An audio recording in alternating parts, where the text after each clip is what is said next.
നമസ്കാരം. മലയാളി വാർത്ത ഇൻസൈഡിലേക്ക് സ്വാഗതം. ജനുവരി 20 അമേരിക്കൻ പ്രസിഡന്റ് പദത്തിൽ ഡൊണാൾഡ് ട്രംപിന്റെ പട്ടാഭിഷേകമാണ്. അതിന് മൊസാദ് കൊടുത്ത സമ്മാനമാണോ ആയത്തുള്ള അലി ഖമനേയിക്ക് ചെക്ക് വെച്ചത് എന്നുള്ള ചോദ്യങ്ങളാണ് ശക്തമാകുന്നത്. അങ്ങനെയെങ്കിൽ ഡൊണാൾഡ് ട്രംപിന് ഇതിലും വലിയൊരു സമ്മാനം ഇസ്രയേലിന് കൊടുക്കാനില്ല. കാരണം ഡൊണാൾഡ് ട്രംപിനെ നേർക്കുനേർ നിന്ന് വെല്ലുവിളിച്ച നേതാവാണ് ആയത്തുള്ള അലി ഖമനേയി. ഒരു പടി കൂടി കടന്നു പറഞ്ഞാൽ പേപ്പട്ടിയെ കൊല്ലും പോലെ ട്രംപിനെ കൊല്ലും എന്ന് പറഞ്ഞത് ഖമനേയിയാണ്. അമേരിക്ക പേപ്പട്ടിയാണെന്ന് പല ആവർത്തി പറഞ്ഞതും ഖമനേയിയാണ്. ട്രംപിനെ ഇത്രത്തോളം ചൊടിപ്പിച്ച മറ്റൊരാള് ലോകത്തുണ്ടാകില്ല. ട്രംപിന്റെ ശത്രു പട്ടികയിലെ ആദ്യ പേരാരുടേതാണെന്ന് ചോദിച്ചാൽ ഒരുപക്ഷെ ഖമനേയി എന്ന് തന്നെയായിരിക്കും ഉത്തരം.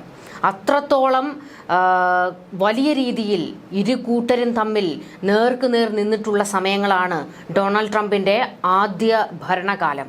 ട്രംപിന്റെ ആദ്യ ഭരണകാലത്ത് ഇറാൻ ഏതെല്ലാം രീതിയിൽ പണി കൊടുക്കാമോ ആ രീതികളിലെല്ലാം പണി കൊടുത്തിട്ടുള്ളതാണ് അമേരിക്ക. ഇറാൻ എന്ന രാജ്യത്തിനു മുകളിൽ മാത്രമല്ല, ആയത്തുള്ള അലി ഖമനേയിയുടെ സമ്പാദ്യത്തിനു മുകളിൽ വരെ ഉപരോധം ഏർപ്പെടുത്താൻ ട്രംപ് തുനിഞ്ഞിറങ്ങി. അതിൻ്റെ ഏറ്റവും പ്രധാനപ്പെട്ട കാര്യമായിരുന്നല്ലോ ഇറാനുമേൽ കൂടുതൽ ഉപരോധങ്ങൾ ഏർപ്പെടുത്തി അമേരിക്ക ട്രംപിന്റെ കാലത്ത് വലിയ രീതിയിൽ ഇറാനെ ചൊടിപ്പിച്ചത്. അതിൽ ഇറാന്റെ പരമോന്നത നേതാവ് ആയത്തുള്ള അലി ഖമനേയി ഉൾപ്പെടെയുള്ളവരുടെ വരുമാന സ്രോതസ് ലക്ഷ്യമിട്ട് ഉപരോധം ഏർപ്പെടുത്തുകയും ചെയ്തിരുന്നു. ആ ഉത്തരവിൽ ട്രംപ് ഒപ്പുവെക്കുകയും ചെയ്തിരുന്നു. ഇതോടെ ഖമനേയി ഉൾപ്പെടെ 9 നേതാക്കൾക്ക് US ബന്ധമുള്ള സ്ഥാപനങ്ങളിൽ നിന്ന് ലഭിച്ചിരുന്ന വരുമാനം നിലച്ചു. ഇതുമാത്രമല്ല, ഇറാന് തങ്ങൾക്ക് വേണ്ടപ്പെട്ടവരെ ഈ സ്ഥാപനങ്ങളിൽ നിയോഗിക്കാനുള്ള എല്ലാ അവകാശങ്ങളും തകർത്തെറിയുകയായിരുന്നു അന്ന് ട്രംപ്. എണ്ണ ഇറക്കുമതി ഉൾപ്പെടെ നേരത്തെ ഏർപ്പെടുത്തിയ ഉപരോധങ്ങൾക്കൊപ്പം പുതിയ വിലക്ക് കൂടി വന്നതോടെ ഇറാൻ വലിയ രീതിയിൽ സമ്മർദ്ദത്തിലായി. ആയത്തുള്ള അലി ഖമനേയും ട്രംപും തമ്മിൽ കൊമ്പ് കോർക്കുന്നത്, അതായത് ഇറാൻ അമേരിക്ക ബന്ധം ഒരു വഷളാകുന്നത് മറ്റൊരു സംഭവത്തിലൂടെയാണ്. അതായത് ഖുദ് ഫോഴ്സ് തലവൻ മേജർ ജനറൽ ഖാസിം സുലൈമാനിയെ വ്യോമാക്രമണത്തിലൂടെ വധിച്ചതോടെയാണ് ഇരു കൂട്ടരും തമ്മിൽ യുദ്ധമുഖത്തേക്ക് ഇറങ്ങിയത്. ഇത് യുദ്ധസമാന സാഹചര്യങ്ങളിലേക്കാണ് കൊണ്ടെത്തിച്ചത്. സുലൈമാനിയുടെ വധത്തിനു പിന്നാലെ ഇറാഖിലെ അമേരിക്കൻ സൈനിക കേന്ദ്രങ്ങളിലേക്ക് ഇറാൻ മിസൈൽ ആക്രമണം നടത്തിയതോടെ മറ്റൊരു യുദ്ധം കൂടി പൊട്ടിപ്പുറപ്പെടുമോ എന്നുള്ള ആശങ്ക ഉയർന്നു. എന്നാൽ ചെറിയ ചില ആക്രമണങ്ങൾ ഇരുഭാഗത്തു നിന്നും ഉണ്ടായതൊഴിച്ചാൽ തുറന്ന ഒരു യുദ്ധത്തിലേക്ക് അന്ന് കാര്യങ്ങൾ പോയില്ല. ഇരു രാജ്യങ്ങളിലെയും നേതാക്കൾ തമ്മിലുള്ള വാഗ്വാദമാണ് പ്രധാനമായും എല്ലാ ഘട്ടത്തിലും മൂർച്ഛിച്ച് നിന്നിട്ടുള്ളത്. ഇപ്പോൾ വീണ്ടും ആ ഒരു ഘട്ടത്തിലേക്ക് എത്തുമ്പോൾ, പക്ഷേ ട്രംപ് വീണ്ടും അധികാരത്തിലേക്ക് എത്തുമ്പോൾ ഇറാനിൽ പക്ഷേ ആ ഒരു തലയെടുപ്പോടെ ആ ശക്തിയോടെ അലി ഖമനേയി ഇല്ല എന്നുള്ളതാണ് എടുത്തു പറയേണ്ടത്. അലി ഖമനേയിയുടെ ശക്തി ക്ഷയിച്ചിരിക്കുന്നു. അലി ഖമനേയി ജീവനോടെ ഉണ്ടോ എന്നുള്ള ചോദ്യങ്ങൾ പോലും ശക്തമാകുന്നു. വിഷബാധ ഏറ്റു എന്നുള്ള വിവരങ്ങൾ കാട്ടുതീ പോലെ പടർന്നതോടെ മൊസാദാണ് പിന്നിൽ നിന്നുള്ള വാദങ്ങളും വന്നു. ഇതോടെയാണ് ഇത് ഇസ്രയേൽ ട്രംപിന് കൊടുത്ത സമ്മാനമാണ് എന്നുള്ള തരത്തിലേക്ക് കാര്യങ്ങൾ മാറിമറിഞ്ഞ് ചർച്ചകൾ ആ വഴിക്ക് പോയത്. ഇതോടെ ഇപ്പോൾ വലിയ രീതിയിൽ ഇറാൻ നാണം കെട്ട് നിൽക്കുന്ന അവസ്ഥയാണ് ഉള്ളത്. ട്രംപിന്റെ ആദ്യ ഭരണകാലത്ത് ആയത്തുള്ള അലി ഖമനേയും ട്രംപും തമ്മിൽ വാക്പോര് അതിരൂക്ഷമായിരുന്നു. അതായത് അതിര് കടന്നിട്ടുള്ള വാക്പോരുകളാണ് ഇരു കൂട്ടരും നടന്നിട്ടുള്ളത്. ആയത്തുള്ള അലി ഖമനേയി ട്രംപിനെ കോമാളി എന്നാണ് വിശേഷിപ്പിച്ചത്. ഇറാൻ സർക്കാരിനെതിരെ പ്രക്ഷോഭം നടത്തുന്ന ഇറാനിലെ ഒരു വിഭാഗം ജനങ്ങൾക്ക് ട്രംപ് നൽകുന്ന പിന്തുണ വെറും അഭിനയമാണെന്നും ഇറാന്റെ പിന്നിൽ വിഷം പുരട്ടിയ കത്തി കുത്തി ഇറക്കുകയാണ് US ചെയ്തതെന്നും ഖമനേയി അന്ന് വിമർശിച്ചത്.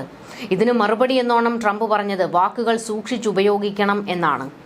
ഇത്രയും കാലം അത്ര പരമോന്നതനല്ലാതിരുന്ന ഇറാന്റെ പരമോന്നത നേതാവ് അമേരിക്കയെക്കുറിച്ചും യൂറോപ്പിനെക്കുറിച്ചും മോശമായ കാര്യങ്ങൾ പറയുകയാണെന്നും ട്രംപ് ട്വിറ്ററിൽ കുറിച്ചിരുന്നു. ട്രംപിന്റെ ഈ വെല്ലുവിളിക്ക് മറുപടിയുമായി ഇറാൻ പറഞ്ഞത്, ഇറാനെ മുട്ടുകുത്തിക്കാൻ അവർക്ക് ശക്തി പോരാ, അമേരിക്ക ഒഴികെ മറ്റാരുമായും ചർച്ചയ്ക്ക് ഞങ്ങൾ തയ്യാറാണ്. ഇറാൻ ജനത ഇപ്പോഴും ഇസ്ലാമിക റിപ്പബ്ലിക്കിനെ പിന്തുണയ്ക്കുന്നു എന്നതിന് തെളിവാണ് ഖാസിം സുലൈമാനിയുടെ ഖബറടക്കത്തിന് തെരുവിലിറങ്ങിയ ലക്ഷക്കണക്കിന് പേർ. IS തീവ്രവാദികൾക്കെതിരെ ധീരമായി പോരാടിയ സുലൈമാനിയെ ഭീരുത്വമാർന്ന രീതിയിലാണ് US വധിച്ചതെന്നും ഖമനേയി വിമർശിച്ചിരുന്നു. അതായത് ഖമനേയി കൊല്ലപ്പെട്ടതാണ്, ട്രംപ് ആ തലയെടുത്തതാണ് ആയത്തുള്ള അലി ഖമനേയിയെ ഇപ്പോഴും പൊള്ളിക്കുന്നത്. ഇതിനു പിന്നാലെയാണ് ട്രംപിനെ പേപ്പട്ടിയെ പോലെ കൊല്ലും എന്നുള്ള വലിയ വെല്ലുവിളികൾ ആയത്തുള്ള അലി ഖമനേയി നടത്തിയത്. ആ വെല്ലുവിളി നടത്തിയ ഖമനേയിയാണ് ഇന്നിപ്പോൾ കോമ സ്റ്റേജിൽ ഈഗിൾ 44-ൽ വെന്റിലേറ്ററിലാണ് എന്നുള്ള വിവരങ്ങൾ പുറത്തേക്ക് വരുന്നത്. ഇതിന് പിന്നിൽ കൃത്യമായും മൊസാദിന്റെ കൈകൾ ഉണ്ടോ എന്നുള്ള വിവരങ്ങൾ പുറത്തേക്ക് വരുമ്പോൾ, ആ ചോദ്യങ്ങൾ ഉയരുമ്പോൾ അമേരിക്കയിൽ നിന്നും ട്രംപിന്റെ അനുകൂലികൾ മൊസാദിനും ഡേവിഡ് ഡാഡി ബെർണിയയ്ക്കും കൈയടിക്കുകയാണ്. അന്താരാഷ്ട്ര മാധ്യമങ്ങൾ വലിയ പ്രാധാന്യത്തോടെയാണ് അലി ഖമനേയിയുടെ ആരോഗ്യസ്ഥിതിയും അദ്ദേഹത്തിന്റെ പിൻഗാമിയെക്കുറിച്ചുമുള്ള വാർത്തകൾ കഴിഞ്ഞ കുറച്ച് നാളുകളായി റിപ്പോർട്ട് ചെയ്യുന്നത്. മുതിർന്ന പണ്ഡിതന്മാരുടെ 88 അംഗ അസംബ്ലി ഓഫ് എക്സ്പേർട്സ് ആണ് പരമോന്നത നേതാവിനെ തെരഞ്ഞെടുക്കുന്നത്. ഓരോ 8 വർഷത്തിലും നടക്കുന്ന പൊതു തെരഞ്ഞെടുപ്പിലൂടെയാണ് സമിതിയിലെ അംഗങ്ങളെ തെരഞ്ഞെടുക്കുന്നത്. പിൻഗാമിയെ സംബന്ധിച്ച് പരമോന്നത നേതാവ് എടുക്കുന്ന തീരുമാനത്തെ അസംബ്ലി ഓഫ് എക്സ്പേർട്സോ ഗാർഡിയൻ കൗൺസിലോ തള്ളാൻ സാധ്യതയില്ല. എന്നാൽ അടുത്ത അനുയായിയെക്കുറിച്ചുള്ള ചോദ്യങ്ങളൊക്കെ വരുമ്പോൾ തന്നെ ഇറാൻ ഇന്റർനാഷണലിൽ നിന്ന് പുറത്തു വന്ന റിപ്പോർട്ട് അടുത്ത ആയത്തുള്ളയെ കണ്ടെത്തി കഴിഞ്ഞു, രഹസ്യ ചടങ്ങുകൾ നടന്നു എന്നുള്ള വിവരങ്ങളാണ്. അതായത് ആയത്തുള്ള അലി ഖമനേയിയുടെ മകൻ മുജ്തബ ഖമേനി ആയത്തുള്ളയായി എന്നുള്ള പ്രഖ്യാപനമാണ് ഇറാൻ ഇന്റർനാഷണൽ തന്നെ പ്രഖ്യാപിച്ചത്. ഇസ്രയേലി മാധ്യമമായ വൈനെറ്റ് ന്യൂസും ഇക്കാര്യങ്ങൾ റിപ്പോർട്ട് ചെയ്തിട്ടുണ്ട്. സെപ്റ്റംബർ 26-ന് നടന്ന അസംബ്ലി ഓഫ് എക്സ്പേർട്സിന്റെ രഹസ്യ യോഗത്തിലാണ് അലി ഖമനേയിയുടെ രണ്ടാമത്തെ മകൻ മുജ്തബ ഖമനേയിയെ പിൻഗാമിയായി തെരഞ്ഞെടുത്തത് എന്നാണ് ഈ റിപ്പോർട്ടിൽ പറഞ്ഞിരുന്നത്.